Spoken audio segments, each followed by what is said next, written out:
Hello and welcome to the I Can Do podcast with Benjamin Lee. We're here to talk about tips and strategies to have an I Can Do mindset when it comes to faith, family, fitness, and food. Let's go. Here's your host, Benjamin Lee. Hello and welcome to another episode of I Can Do. I am Benjamin Lee. Thank you so much once again for tuning in. On the show today, we have another special guest with us. He certainly has an I Can Do mentality. His name is Darrin Simmons. Darrin is a NFL coach. He is the assistant head coach and special teams coordinator for the Cincinnati Bengals. Simmons is now in his 17th season with the team and stands as the longest tenured coach on staff. Over his Bengals career, Simmons' work with the special teams units has helped rewrite the team's record book. Simmons entered the NFL in 1998 with the Baltimore Ravens, where he served as assistant special teams coach and assistant strength and conditioning coach. He then joined the Carolina Panthers, where he served in the same role from 1999 to 2002. And then he joined the Bengals in 2003. In this wide-ranging discussion, we talk about family, the importance of family and the importance of hard work, handling pressure, routines, preparation, and leadership. I got to tell you, this was an absolute thrill to be able to spend some time with Coach, and I really appreciate him for taking time out of his busy schedule. I hope that you will also enjoy the show. Ready, set, hike. Here we go. Coach, welcome to the show. Well, thanks for having me. I'm looking forward to being able to talk and discuss some things. Yeah, I'm really excited having you on the show, and I appreciate your time. I know we're on the game clock here. I'm sure you have a busy day, so we'll go ahead and get started here. I wanted to see if you could take us back to Kansas. I know Kansas has a lot of significance for you with, I believe you grew up there and played football at Dodge City Community College and then the University of Kansas. How or what was it that really got you started with football and really your passion for the game? Well, I mean, really, I was a multi-sport athlete in high school. I mean, I'm from a very small town in southwest Kansas called Elkhart. There's, give or take, a little over 2,000 people. That's I think it's kind of dwindling a little bit now, like a lot of those small towns are, I think, in southwest Kansas. But sports was the way that's what we did. I grew up on a farm, a wheat farm. We farmed wheat, had a little bit of corn and some Milo. Mm-hmm. And so a lot of my summers were spent helping my dad on the farm. During the school year, I mean, that's what we did. We played all sports, played football, basketball, ran track, played a little bit of baseball in the summertime too. I come from a pretty athletic family. I had an uncle who was a coach in the NFL who played college football. All of my uncles, my dad included, were all athletes. We're all good high school players. I was fortunate enough after my high school career was over to get a scholarship to play at Dodge City Community College in Kansas. The junior college football system or conference in Kansas was a significant one at the time. It was good. And it was a way for maybe small town rural Kansas kids to maybe bridge the gap if they were good enough to play, to get up into whether it's Division I, Division II, whatever it may have been, football. So that was a way, from a very unique way. I got recruited to a couple of Division I schools, but I was used to playing all the time, and playing every sport and never really having to sit. And so that was a big deal for me, I think, to go play in junior college, as I was going to have the ability to play or get the ability to play right away and not have to sit and learn and do a lot. I was going to be able to continue to play the whole way through. So, football was the best bridge for me to be able to do that. Fortunately, I was good enough to be able to go on after Dodge City. I was a starting quarterback and a starting punter at Dodge City, and I was fortunate enough to be able to go on and play at the University of Kansas after that. my decision to go to KU was a big one for me because the biggest deal was it gave my parents the ability to come still see me play. I had a brother who was also a college football player, also was a good high school player, and he eventually played at Pittsburgh State.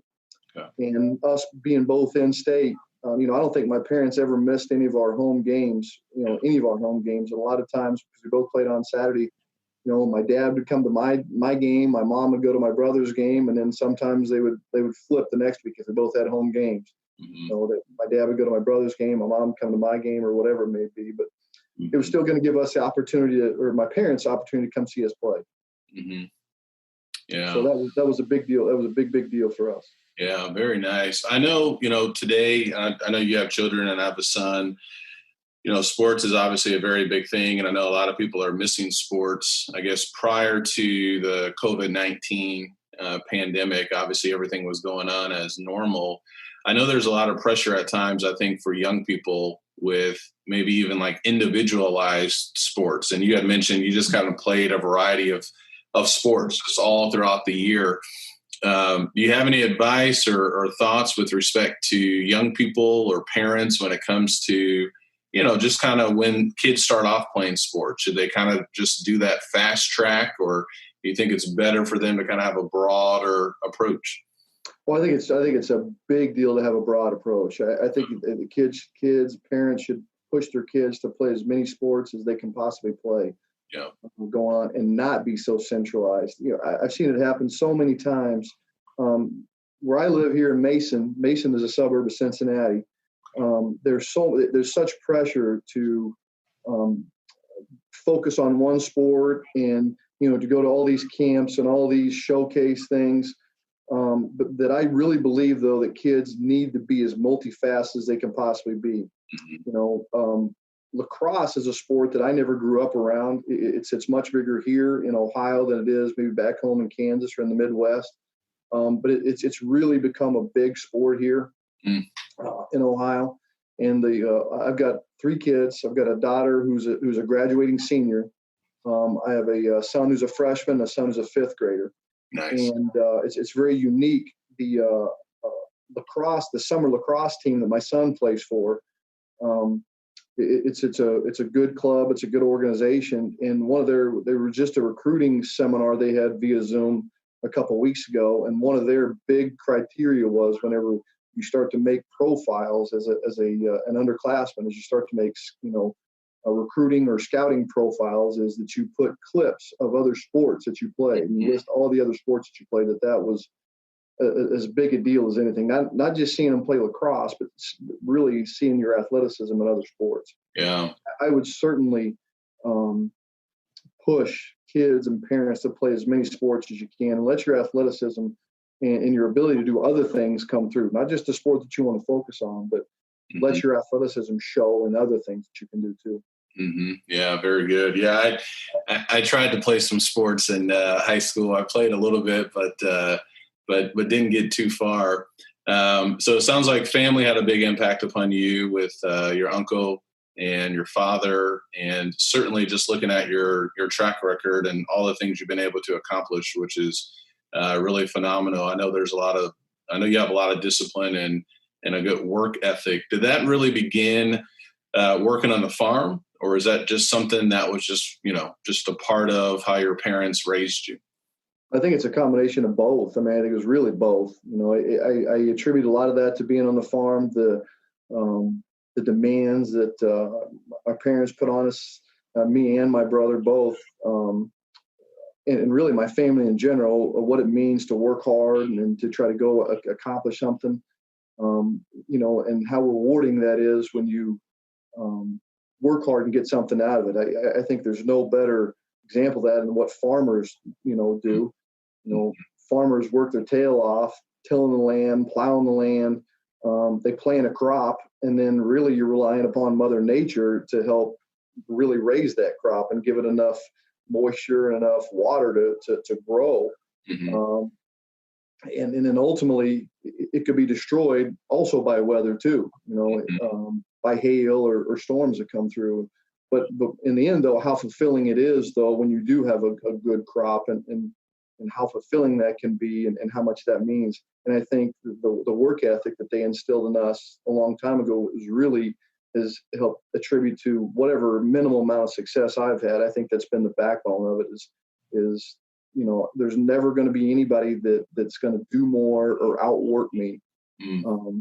I always feel so fortunate to be in the position I'm in. And I know that the one thing in the back of my mind all the time that I always go back to is there's 1,000 other people who want to get where I'm at. And so I got to work harder than them. There's nothing special about me other than the fact that I'm going to outwork them to stay where I'm at. So it's like a little bit of a survival of the fittest, I guess. I want to work harder than all the rest of those people to stay where I'm at.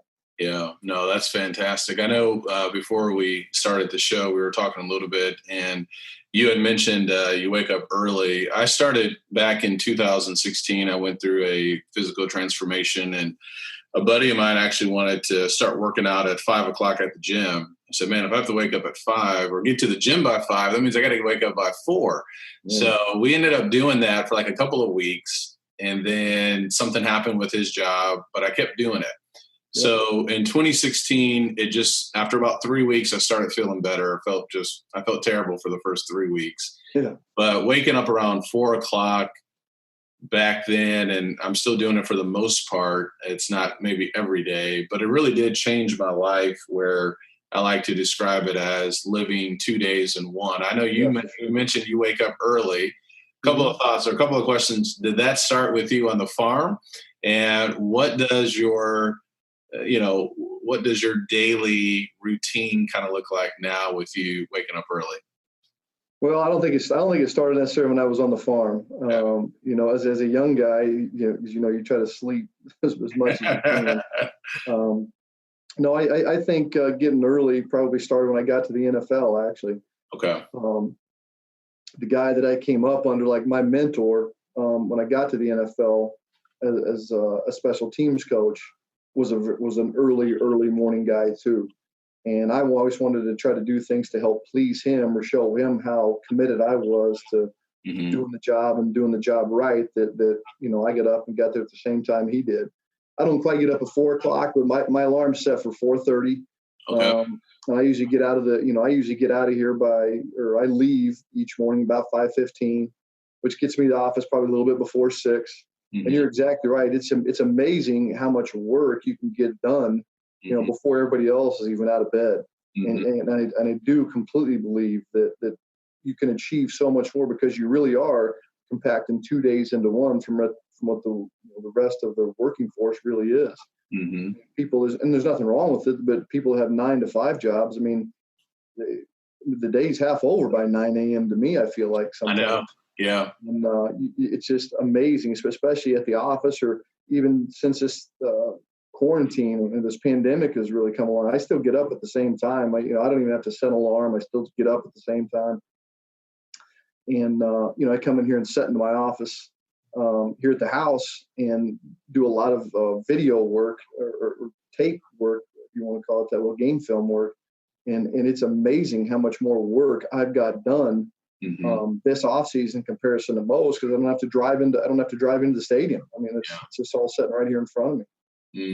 And there are many days I get caught up and I get so into what I'm doing that I forget, like, man, I haven't even gone outside today. Come here and do my work, and I get so into it. The next thing you know, it's noon. I grab a quick bite to eat, and I know I got something going, so it's a race to get back in here. And then, oh man, the next thing you know, it's 5 o'clock, and I haven't even got a workout in yet. And so then I work out, and then it's next thing it's 6:30, and it's dinner time, and man, I've never even set foot outside. So it is. I think it's a big deal for me to continue with that same. I'm a very routine person, routine oriented. Once I get in that routine, anything that bucks me off that routine, man, shakes me up. So I gotta keep the boat flowing down the stream. Yeah, no, I feel the same way. You had mentioned the NFL and one of your mentors, and I wanted to talk to you a little bit about that. So if I remember correctly, you graduated from the University of Kansas in '96. Is that correct? Yep. And then within 2 years, you're working for the Baltimore Ravens. So what was it that made you want to get into coaching? When did you know that, okay, look, this is the track that I want to take next? And how did that work? Just that leap, and maybe it wasn't a leap, but from graduating, then 2 years later, you're in the NFL. Well, I was fortunate. I had a good senior season as a punter at Kansas. So I had dreams and aspirations like everybody else did of playing pro football. And I was probably right on the border of being good enough or not good enough. Ultimately, I wasn't good enough and to make it in the NFL. So I did the next best thing, which is if I can't play, is to try to coach and try to instruct somebody else on what to do or how to do it. I've had a couple coaches along the way tell me that, really what coaches are players who can't play anymore or who weren't good enough to play. And which it's probably about right, honestly. So anyway, after I got done playing in Kansas, I had a couple tryouts with a couple teams. I had a tryout in NFL Europe. And then as a way for me to continue to train to punt, the easiest way for me to do that was also to be a graduate assistant. So I was a graduate assistant coach at Kansas under Glenn Mason, the guy that I played for. And that was the easiest way for me. So I was dabbling in coaching, but at the same time, I was still training to try to be able to play. And, I was a GA at Kansas there for the 1996 season for Coach Mason. He ultimately left and went to the University of Minnesota. And he asked me to come with him. So I also went with him up to the University of Minnesota for the 97 season. Also, again, it was the same thing. It was a way for me to continue to train. It was a way for me to go to graduate school and dabble in this coaching stuff too, and see if that's really what I wanted to do. Ultimately, like I mentioned earlier, I had an uncle who played and was a strength coach in the NFL at the time. He started off with the New England Patriots, and then he was with the Cleveland Browns. And ultimately, if you can remember, the Cleveland Browns became the Baltimore Ravens. And so for several summers leading into training camp or leading into my two-a-days in preparation for my season, I would go to Cleveland or I would go to Baltimore and help the Ravens or the Browns in training camp. And it was also a way for me to get great training from an NFL special teams coach. So I established a relationship with the special teams coach here by a guy by the name of Scott O'Brien. And then I had a decision to make at the end of that 97 season with the University of Minnesota. There was a job opportunity with the Ravens. I could go to Baltimore and be the assistant special teams coach and assist a strength and conditioning coach. So it was kind of a dual role position. Or I could continue to stay at Minnesota and be a GA there and continue to train to try to make it in the NFL as a punter. And I thought, well, I better take the sure thing here. And so that's kind of how I got into to coaching and how I got an opportunity. It was really because of the relationships that I built with the special teams coach, in addition to obviously my uncle kind of opened up that door, for me way back, even starting in high school. By bringing me in there and having me help in training camp. So, what was it? How my career got started. No, that's very interesting too. Just, one of the things that stood out to me with you talking here was just your, this dual role, your training and you're kind of getting some experience. I'd read this book a number of years ago called Halftime. And I like the analogy of the guy who wrote the book. He kind of talked about drilling for oil, right? Where you test to see, all right, is there something there? And I kind of went through the same thing.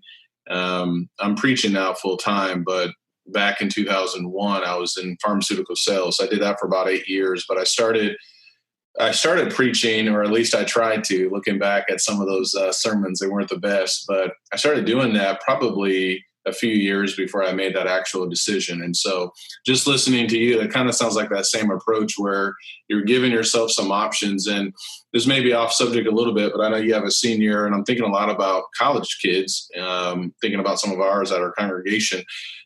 Things are totally different now, right? Even with college. And do you have any advice or thoughts with the challenges that we're currently facing, and just even how some of the college or seniors or college students, what type of mindset they might be able to have or should have flexibility, because when things don't always work out the way that you want, being able to pivot and things like that. Do you have any thoughts on that? Yeah, certainly doing it. And this one hits obviously certainly close to home with me, with my daughter. Mm-hmm. I feel so bad for her not getting to experience things as a senior. Yeah. She was a volleyball player. She's an athlete too.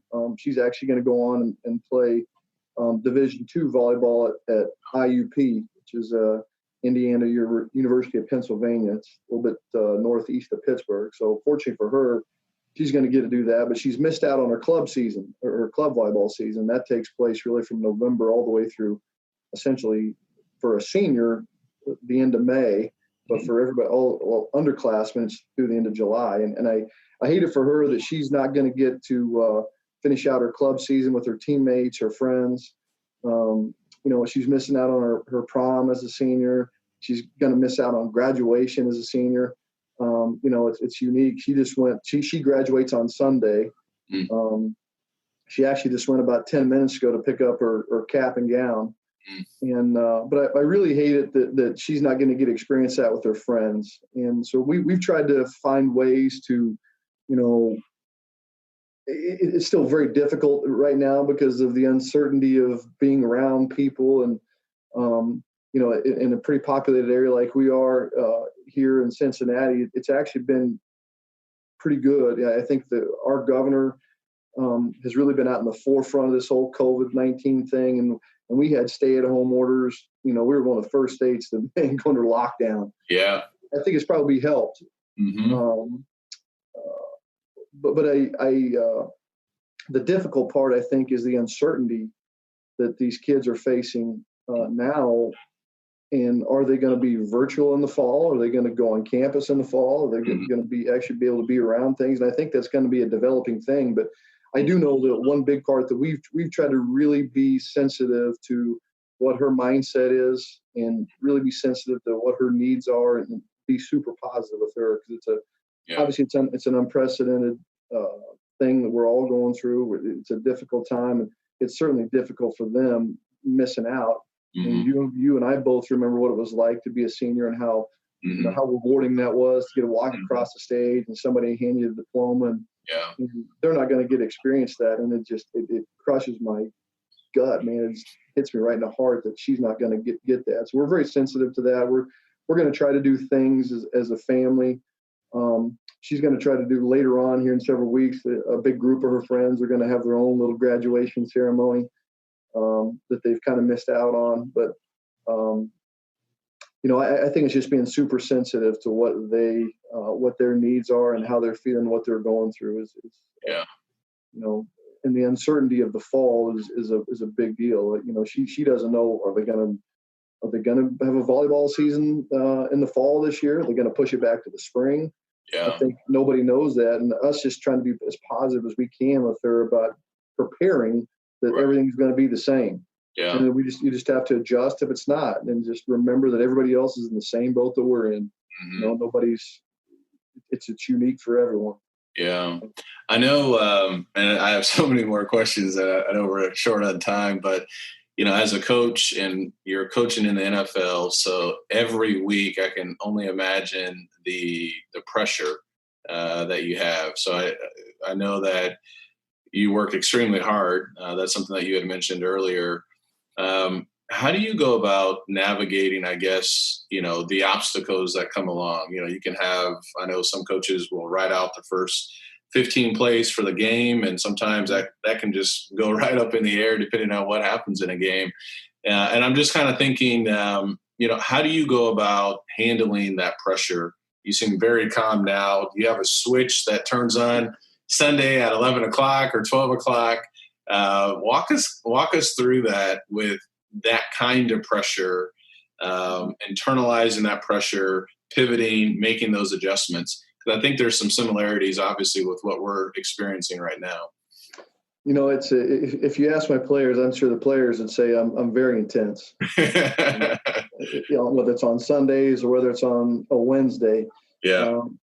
Me, I don't think I am that way. I really try to, people think I'm out of control on the sidelines. but I view it as energy. I'm trying to create energy. Okay. And I do it for a reason. I do it on purpose, because I think our players feed off of that. Now I've got to be careful that I don't overdo it. Trust me, don't get me wrong. But I do it because I think our players feed off of that. Mm-hmm. I think the one thing that's very unique about what I do as a special teams coach is every play is fourth down. So you've got one shot to do it and do it right. It's like again, I go back to my mentor. He says you could go. You're like it's crazy as it sounds, but you're like a sniper. You have one shot, and if you don't connect on that shot, then you're had. Somebody's going to find you. Mm-hmm. And so that one shot or that one play for us on special teams has to be the best thing it can possibly be. So all of our focus and energy has to go on one play. Mm-hmm. But then what's unique, I think, about dealing with pressure is, regardless whether that play was successful or not, I've got to then focus on the next play, mm-hmm. and then the play after that, and the play after that. So then all my energy goes to the next play. Mm-hmm. All my focus goes to the next play. Mm-hmm. I think that's always what I like about the NFL and about what I do. I don't have time to worry about pressure. I don't think about pressure because I'm worried about getting our players prepared. Okay. And I think you feel that there's two types of pressure. In my mind, there's pressure that's felt and pressure that's applied. And obviously, we want to be the one that's applying the pressure. You want to be the hammer and not the nail, for lack of a better term.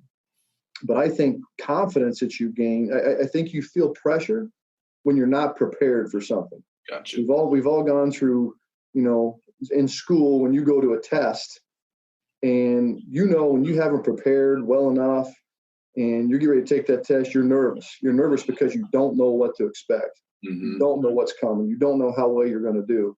Mm-hmm. But on the flip side of that, we've all been a part of things or taken tests where we've studied our tails off, for days or got ready for a final, and you can't wait to go take that test because you're going to do good. Mm-hmm. That's how I think I have to approach, or that's how I want to approach games as a coach. I can't wait to get to the game because I know we're going to play well. Because I've done everything I can do that I possibly can within my power, every bit of energy I can to prepare our players. Mm-hmm. And if I don't feel like I've prepared our players as well as I possibly can, I'm shortchanging not only the player, I'm shortchanging the biggest thing, which is ultimately the team. When do you know you're prepared? Is it just kind of a feeling? Is it, I know you had mentioned Wednesdays and Sundays, that energy really comes out. Is it at a particular time, or is it just after looking at, you've done your work with the game film, you have a game plan, and you just know? Is it Saturday? Is it Sunday morning? When do you? Well, no, usually it's Monday about 10 o'clock, the day after the game, after I watched the video. Okay. No, because I still, I think there's a difference between being nervous and being excited. Okay. And, there's so much that goes into every single game that we play that I've always told myself that I'm going to be done coaching when they play the national anthem and the hair doesn't stand up on my arm. It's just every time they play the national anthem, it's still the hair on my arm just stands straight up. Yeah. Because of the excitement. Mm-hmm. And I still get butterflies. I still get the same feeling before every kickoff. Yeah. That's the unique thing about being a special teams coach is, it's like you're up first. Yeah. Well, that's we have a little insignia or emblem that we use, and it's a spear. Yeah. And I think in special teams, you're always we're the tip of the spear. We're always the first ones in. And so there's so many things that can be equated to the military, I think, in football and certainly in special teams. But we're always the first one. We're either going to start the game or we're going to start the second half. Mm-hmm. And I still get equally as uptight and nervous about each one of those plays when there are questions there. Do I have my guys prepared as well as I possibly can? Mm-hmm. I usually get a pretty good sense of that before the game. Sometime before the game, about maybe noon, 12:30, when I go talk to the other coach, the other special teams coach before the game, I can get a sense for him about how uptight or how nervous he is. Okay. And if I sense some anxiety with them, and I know we got him. It makes me feel better that we got him. Yeah. That may not ultimately be the deal, but at least I'll have a couple of hours there of calmness where I think, okay, maybe we got something up. Yeah. No, in the end, I know we're prepared. Or it's satisfying, if you want to call it that, or exhilarating to me when I watch the video after the game on Monday mornings and watch our players go execute exactly what we worked on or exactly how we thought the game was going to play out. If they can go do that, then I know that's the greatest sense of satisfaction I can get, to know that our guys went out and they did what we set out to do. That's what gives me the satisfaction of being a coach is, trying to get these guys to do things they didn't think they could do. I took a line from the NFL, and I know other sports teams do it as well, but I call it watching the game film. So I try to do that with my sermons. When I was in pharmaceutical sales, they would record us in the training facility, and that was at times kind of embarrassing. But there's something about getting that instant feedback. How do you take the emotion out of, when you are watching the game film and, just really focusing on, okay, here's what we need to improve upon? Because a lot of people have a hard time getting feedback, especially if it's negative feedback. So how are you able to get your players to see, okay, look, let's take the emotion out of this and really drill down or focus upon what needs to be done or corrected? Well, I think in football, it's hard for me to take the emotion out because it's such an emotional game. It's a game of, I think what it is, though, it's a game of being able to control the emotion, control the highs and the lows. Because there are times when I want those peaks. What you try to eliminate is the lows. And so for me as a coach, I think the constant battle for me is to try to keep it on an even, as close to an even keel as I can. But I certainly want to accentuate the highs. Again, I think being a special teams coach, what's unique is, we have 46 players, who play or who are what we call active on Sunday. Okay. So those are 46 different personalities that I have to deal with and learn to deal with. A quarterback coach has one personality he has to deal with, or a tight end coach may have three guys he has to deal with on game day. Me as a special teams coach, I deal with 46. 45, because I really don't have to mess with the quarterback. But I think being able to manage each guy's personality and what pushes his buttons or what triggers him. Some guys I can really get on. I can really get in their face, try to motivate them that way. And other guys, as we all know, have different personalities. If you get on them, they melt. I learned that even in my whatever it is, my 17th year here, I guess. As a coach, I learned that I'll give you a quick example of a linebacker that we had. We drafted a linebacker from Texas in the third round, and we were preparing to play the Falcons, Atlanta Falcons in Atlanta. This is in 2018. And we started off on kickoff, and we practiced a certain play of their kickoff return probably 8 times. And he was the key guy that he had to, if A does this and you do B. And I thought we had it down pat.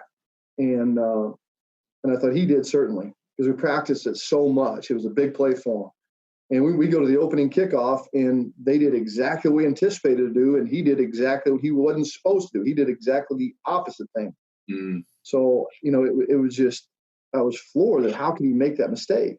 Yeah. Well, ultimately, it's my job, and the way that I view it as a coach is it's my job to get him to do it, and to get him to do it the right way. So obviously, I took it personally. But I took it too far. I jumped in the middle of him, and he didn't respond. I got the blank stare, like he was scared, and I scared him. And then what I learned though is the next play he went out there on the punt team, and he made a major mistake on the punt team too. Blocked the wrong guy on the punt team, caused us to get a punt blocked. So I learned, even though it was my 17th year, you'd think I already know this, but this kid was a rookie at the time. I didn't know his personality well enough to know that I can't treat him the same way that I may be able to treat the player next to him. I can't get in the middle of him. If I get in the middle of him, he freezes up, he got scared, and which now compounded him and make another mistake. So I think each person that you come across is different in how that you manage them, or how that you coach them, or how that you instruct them, or how that you deal with them. Yeah. Whether it's on a coaching level or a personal level, I think it's you have to know how to manage people. Yeah, absolutely.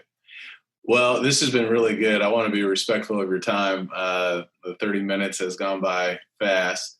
But I want to just give you the last word here. There's one last thought you like to give the audience. What might that be? Well, I think that, obviously going through a difficult time like we're all going through right now, more importantly, not knowing what to expect. It's very unique. I did tell our family here, I got a wife and 3 kids, as I said earlier, that I said, even though this time is unprecedented about the uncertainty of it, I said, the one thing that we do have is we have each other. And I said, trust me, it is never, hopefully, knock on wood, we're never going to go through a time like this again where we get to spend this much time together. And I think that regardless of how much longer this lasts or whatever goes, I think the biggest deal is to enjoy the time that you have with your family and hold them close, learn things, about each other. Sometimes it's difficult, the dynamic of trying to manage all that at once. Trust me, especially when you got a couple kids in high school who want to go do their things. But it's been really, really a blessing, the time that we've been able to share and spend together, and being able to take advantage of that would be the one, thing I'd like to leave with, is just how important family is and how important it is to cherish these times that, even though we don't know how it's going to end up, but just enjoy the moment and cherish the moment and turn whatever it could be as a negative, try to turn it into a positive. Yeah, absolutely. Well, thank you very much for those words. I think that's the perfect way for us to end. And once again, I really appreciate your time, and looking forward to watching the Bengals. I know this is going to be an exciting year for you all, and definitely checking you out on the sideline this year. I want to see that. I want to see that energy, man. So thank you so much, Coach, and take care. Thanks for having me on. I appreciate the time. All right. Take care.